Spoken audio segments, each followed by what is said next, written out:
बिस्मिल्लाहिर्रहमानिर्रहीम। मोहतरम नाज़रीन, अस्सलाम वालेकुम। दरूद इब्राहिमी अल्लाह ताला के महबूब हज़रत मोहम्मद सल्लल्लाहु अलैहि वसल्लम पर भेजा जाने वाला सबसे बेहतरीन दरूद है, जो ख़ुद नबी करीम सल्लल्लाहु अलैहि वसल्लम ने सहाबा कराम को सिखाया।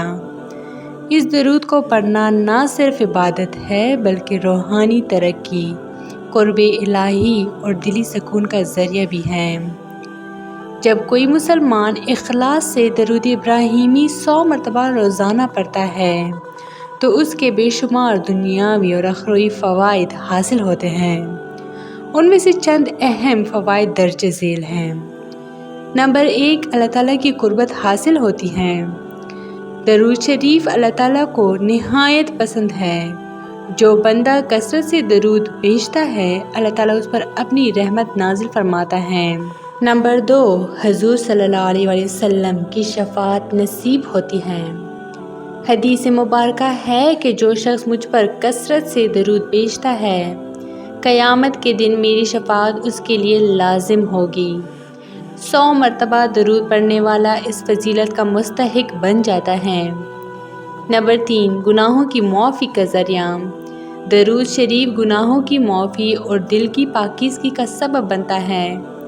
इससे इंसान के गुनाह झड़ते हैं जैसे ख़ज़ां में दरख्तों के पत्ते झड़ते हैं। नंबर 4, दुआओं की कबूलियत।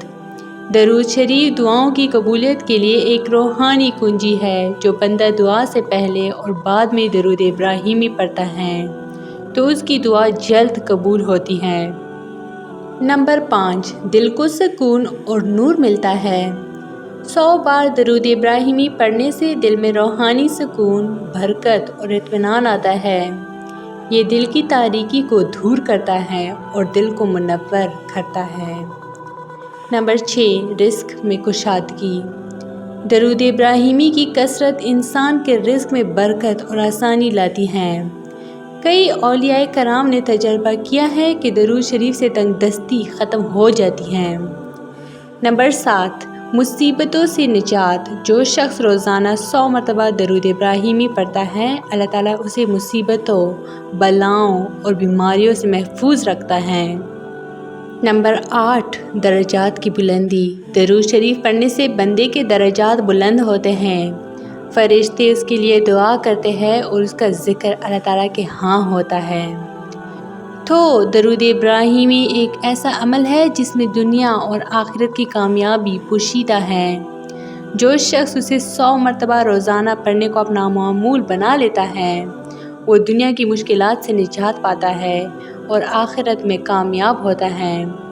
तो हमें चाहिए कि हम इस अमल को अपनी ज़िंदगी का मुस्तकिल हिस्सा बना लें, ताकि हम भी अल्लाह और उसके रसूल सल्लल्लाहु अलैहि वसल्लम की मोहब्बत हासिल कर सकें।